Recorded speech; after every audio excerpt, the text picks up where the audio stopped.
If you've always wanted to make a quilt, but the idea of doing that scares the crap out of you, this tutorial is for you.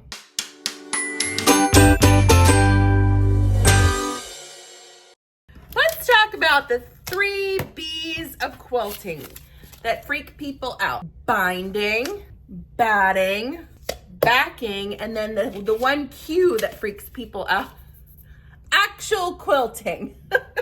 Today's project has been requested by so many of you, which tells me that you're ready to take this on, and maybe you're like thinking about a quilt, but this feels more comfortable to you first. And that's merited, because today we're making a rag quilt. And by making a rag quilt, we can get rid of this one. We can get rid of this one. We can kind of get rid of, no, we can't get rid of, yeah, we can. We can get rid of this one. Oh, you know, we can also pretty much get rid of this. You have a blank slate. So here's what makes a rag quilt different from a regular quilt. You know those unfinished seams that everyone freaks out about in sewing? And we're always talking about how to cover them up and finish the seams. We're not gonna do any of that on this project. This project is for rule breakers everywhere. The very best part about this quilt is that those raw edges actually become the focal point and the pretty part of this quilt. Talk about turning rags into riches. You can sew a straight line-ish. You can make this project. We're doing squares. We're just doing squares. There's nothing scary about squares. We're gonna cut 72 total squares. That's how many squares are in this grid. And what we're gonna use for the top layer is just plain old quilting cotton. And I am using a bunch of different 1/4 yard cuts that I got from Smart Art and Craft here in Nashville. If you wanna make it just like mine, your quilt will end up being 64 by 72 inches. Keep y'all warm and snuggly this winter. The other thing you're gonna need is something for the squish factor in the middle and something for the back. Now, I took off those backing and batting Post-its because technically we're not doing a traditional application of a backing or a batting. This is actually the quilting. You get where I'm going with this. The backing and the batting of this project is just gonna be plain old flannel that you can get like anywhere. You can buy this on Amazon by the bolt. I got this one at Walmart and it was like $4.50 a yard. You're gonna need 9-ish yards. If you're like new to sewing and you're nervous about your cutting skills, maybe shoot for 10. What's another $4 gonna matter at this point? And you can use the same fabric for your batting and your backing if you want, or you can do different ones.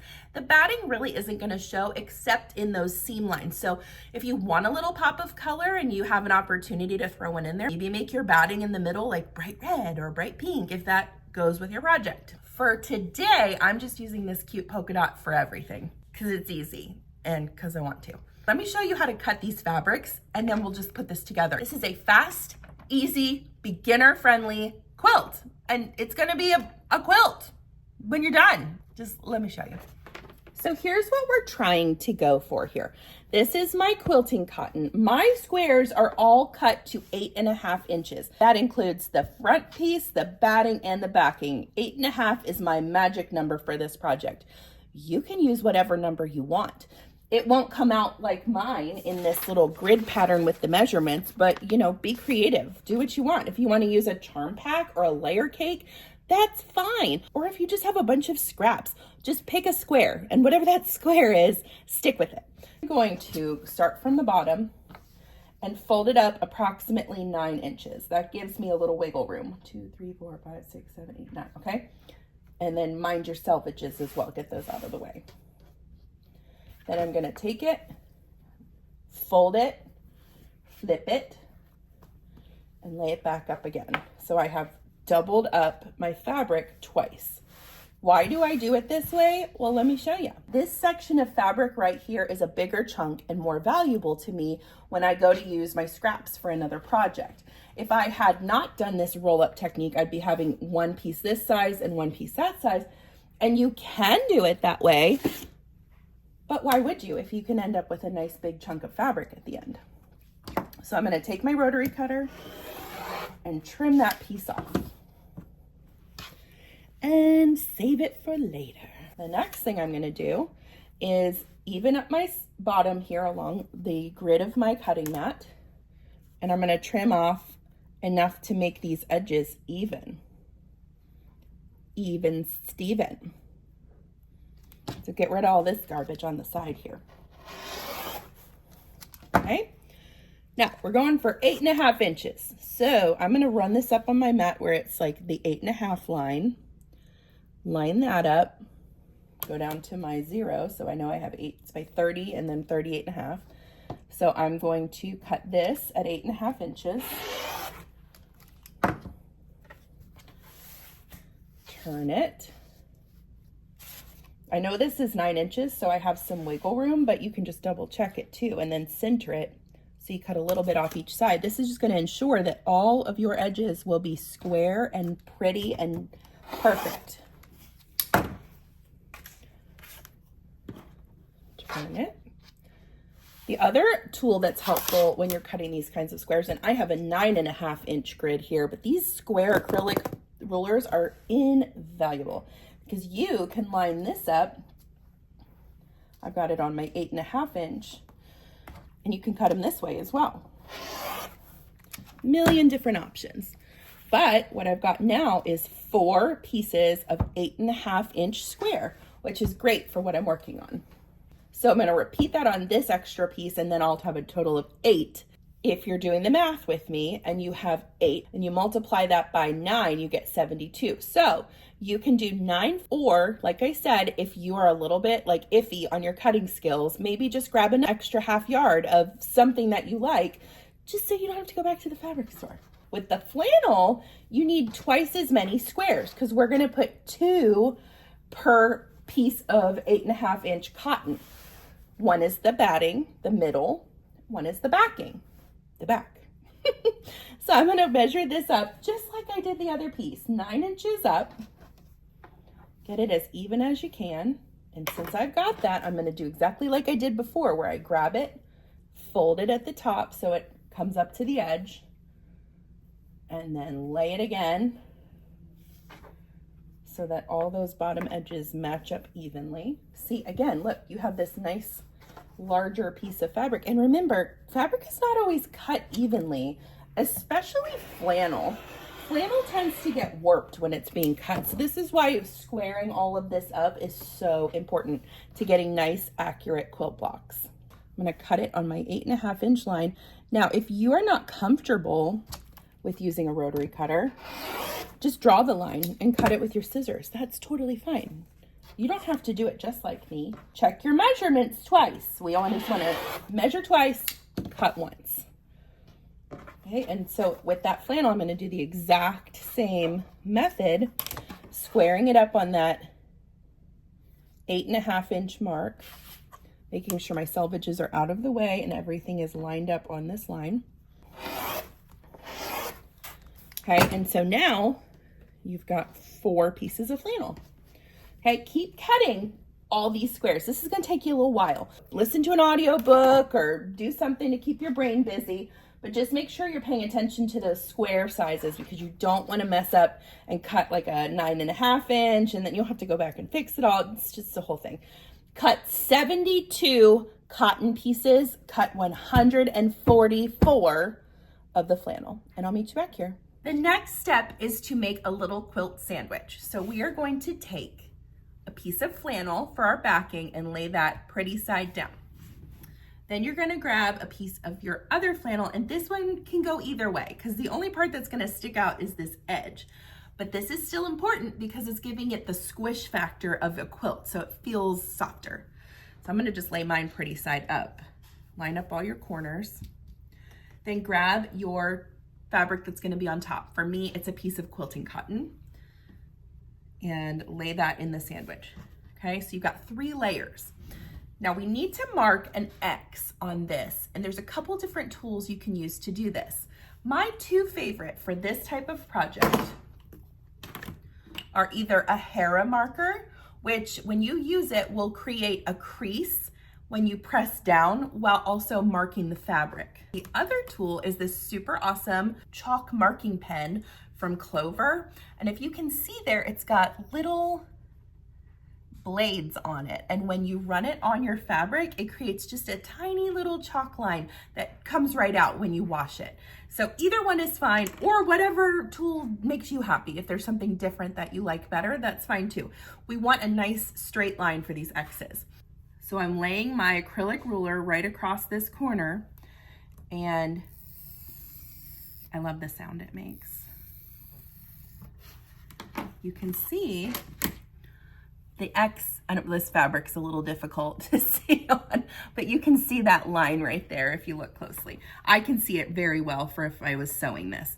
Now, if you decide you don't want marks on your fabric, the Hera marker would probably be better for you. So I'm gonna line it up again, and I'm just putting this edge of the Hera marker right along. Hold your acrylic ruler nice and tight. And if you slide it, and this is very faint on camera, but you can see the well, you can see that crease. It's nice and creasy. Either one is fine. Let me show you how to sew these together. My colors for this project are like gray and pink and red and some like a little bit of blue and black. So I'm gonna use just a light gray thread. That's one of my favorite colors to use when I feel like a project is just a lot of colors and you want the fabric to stand out, but maybe not so much the thread to become a distraction.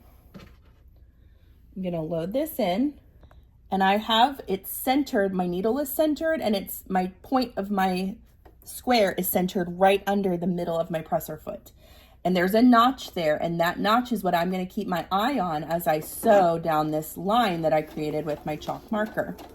I'm gonna hold my fabric nice and straight. It doesn't hurt to like lay a hand on there and just let it get nice and flat as it goes through the machine. We don't want any bubbles or ripples in these squares if we can avoid it. But again, it's a beginner project, so don't try and be perfect, just try and do each step to the best of your ability. I am using an 80-12 universal needle, and my stitch length is a 2.5. You could do a 3 on this if you wanted a little bit more decorative, that's fine. There is my first row of stitches, and now I'm just gonna turn it the next corner out and sew that X. And on this one, I'm following the Hera marker line, and I can see that plain as day on my fabric. So truly, either of these methods works wonderfully. Don't push or pull the fabric through the machine on this step. Just let the feed dogs do the work. You're there as a guide. You're not there to push or pull the fabric. That's your machine's job.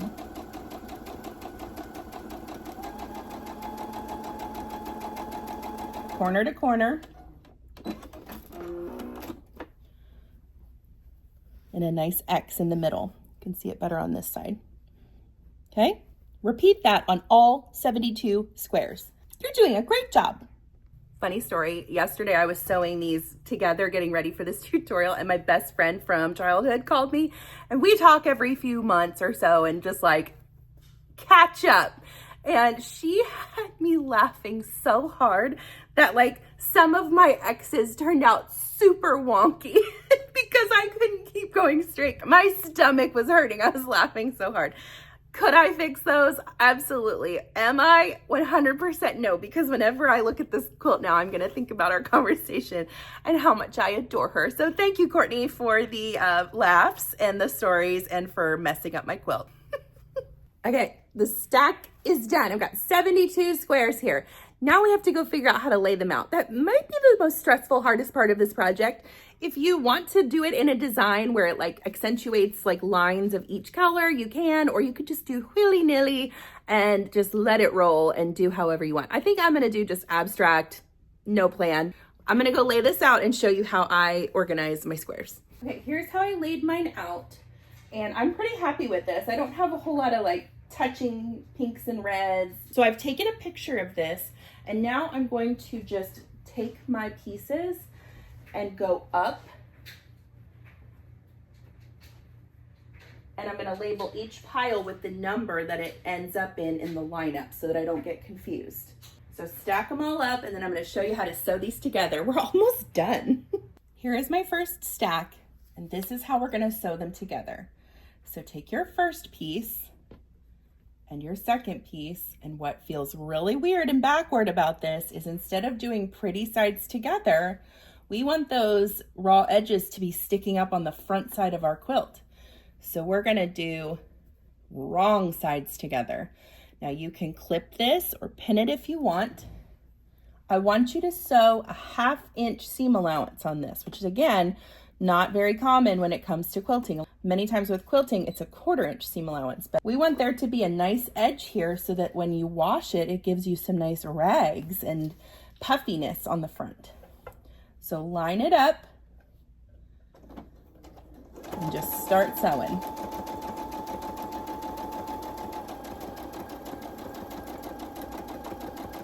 Do your best to maintain that 1/2 inch seam allowance and keep your edges nice and even.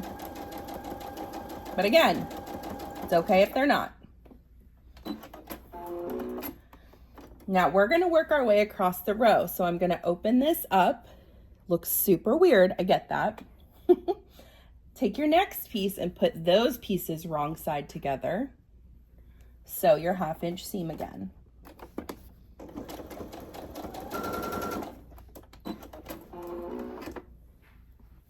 See what we're getting towards here? This is gonna be so cute. I'm getting really excited to see this project. Wrong sides together, line up those raw edges, 1/2 inch seam.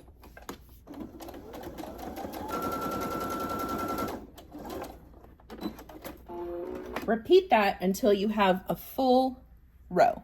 I'm attaching my last square to the row right now.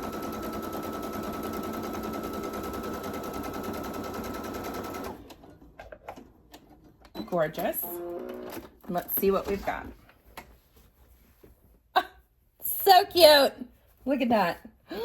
This is gonna be so pretty. All right, I'm gonna lay this one over aside so that I'm gonna keep it in order. So my next row is row 2, and I'm gonna line those up as I go. But this is what it should look like. Here it is from the back. You've got those nice X's sewn onto your flannel. This is gonna be so snuggly. I can't wait. Repeat this for all of your rows, and then I'll meet you back here. This is fun. The rows are sewn together, and as I'm looking at this, I am getting so excited. I'll be honest, I wasn't sure how these colors would all go together. I just got them for a bargain, and I didn't know what I wanted to do with them.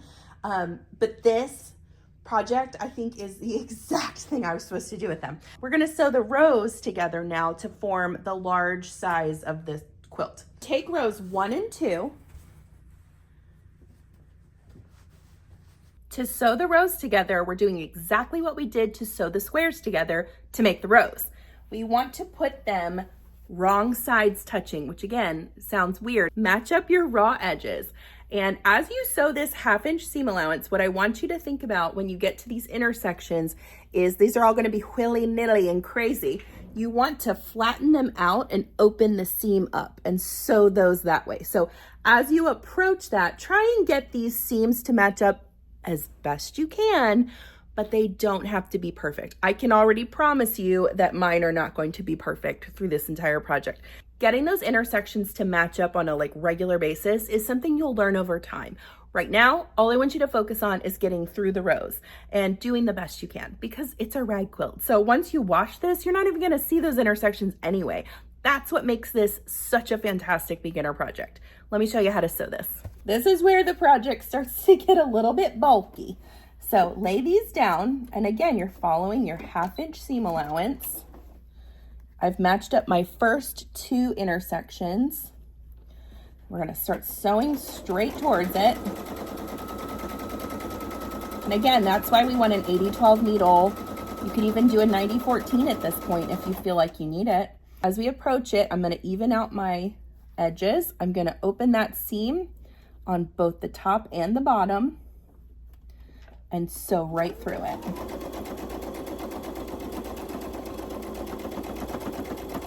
Okay, stop when you get through it.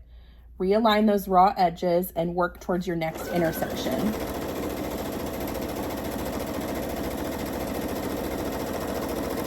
We're getting to that next intersection. I'm gonna stop, open up my seam allowance on the bottom and the top, flatten it all out,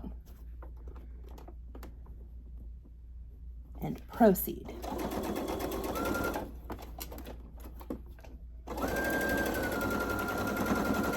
Oh, this is fun. It really is the easiest quilt you could possibly make because it doesn't involve all of those hard things like trying to put binding on and then figuring out how to quilt through the layers. You've already done that. Now we're just sewing the pieces together. It is the most backwards quilt. The reason I think so drawn to rag quilts is it turns quilting upside down on its head. Everything you have ever learned about quilting, if you know anything, you're doing it basically backwards. You're leaving raw edges. You're not quilting all through the fabrics. You're not binding the project. It is so fantastic because it is a reminder that it doesn't have to all be matchy-matchy, perfect angles, every raw edge ticked and tied. It doesn't have to be like that. Quilting can be imperfect and still be enjoyable and produce something that you are wildly proud of. And that's why I love rag quilts. So keep working your way down the row, and quite honestly, then you're just gonna build on every row from there. So that's all you have to do. And once we get that big, large square, we have one more step and then we're done. Hot off the machine. We just finished sewing all the rows together.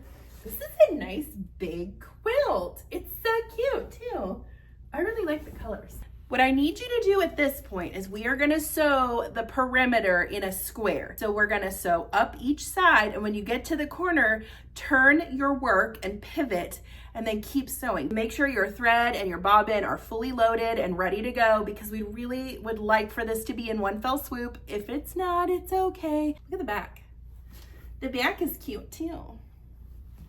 All those X's, you can't really see them. Also, when you're sewing the perimeter, make sure to flatten out your seams just like you did when you were doing your intersections. So whenever you come up to one of these little situations, flatten it out and sew around, okay? I'll get you started and then we'll finish this up. Also, if you have anything in your washing machine right now, now would be a good time to switch it over to the dryer because once we get this perimeter sewn and we snip into all of our pieces, we're gonna wash this quilt before we do anything else because that's when the fraying happens and that's when it gets really fun and a little bit messy. Just stick with me. My stitches are 2.5 millimeters and just start sewing. I'm coming up to one of those little intersections. We're gonna flatten her out.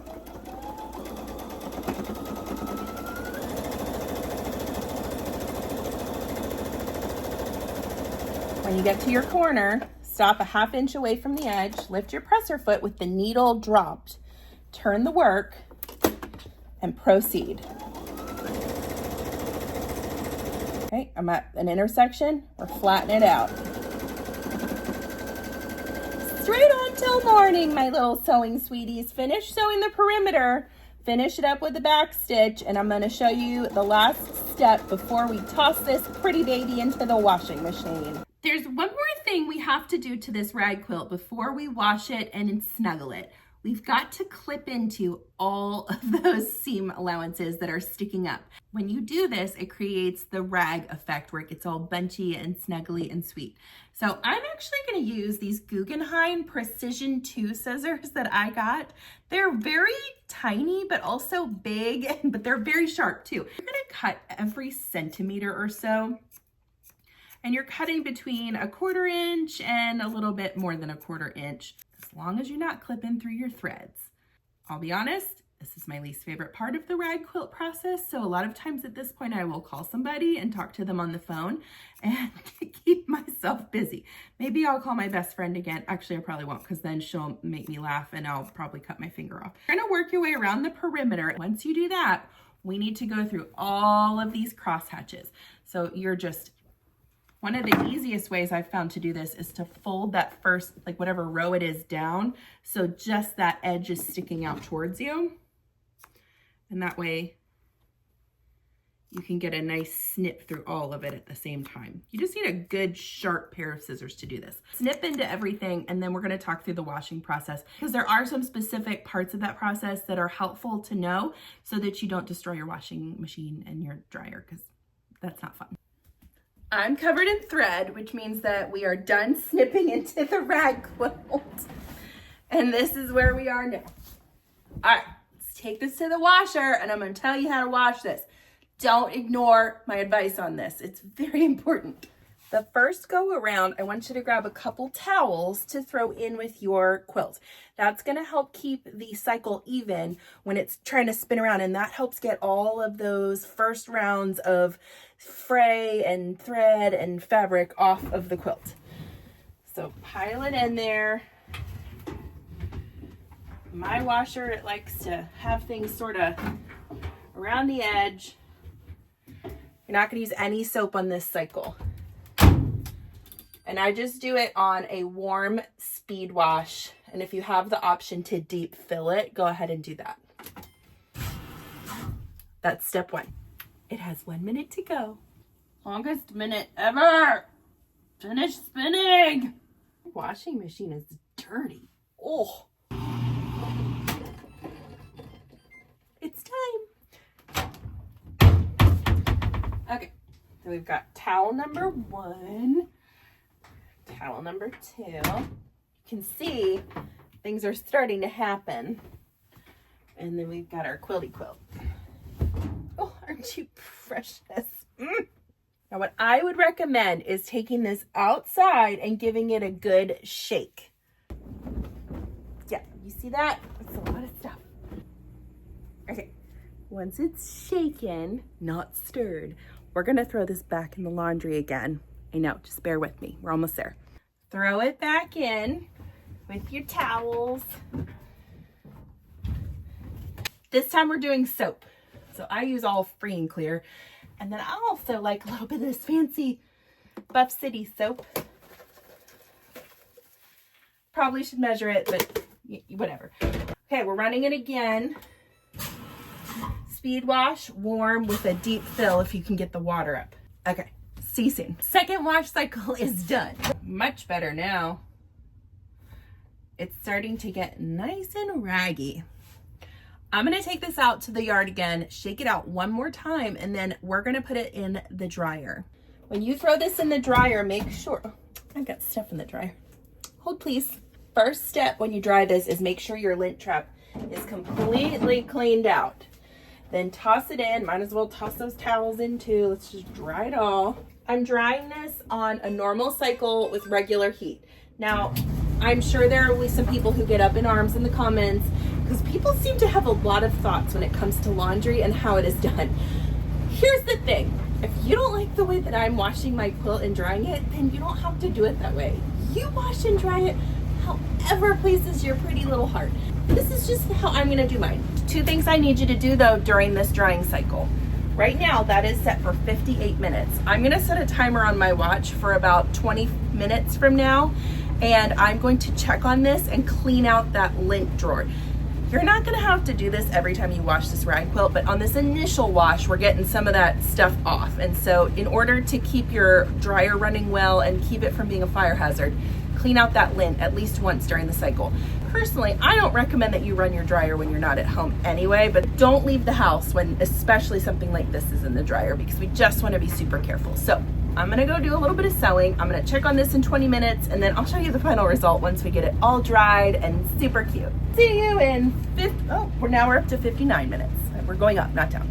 Fresh out of the dryer, here is our rag quilt. Let's see how it turned out. It is so cute. Oh my gosh, I love this. It's so soft and snuggly, and the dryer got all of those fuzzies off of it, which is so great. There's the back. So soft. Cannot wait to snuggle up with this. Yours turned out really cute. That's how you make a beginner-friendly rag quilt without having to go through all of the drama of what a regular quilt requires. This is a fantastic project to try if you're wanting to get into quilting, but you're just sort of dabbling. Thank you so much for following along today. I'm Chelsea with She Sews Seams. Make sure you hit that subscribe button to stay up to date on all of my upcoming content. I will see you next time.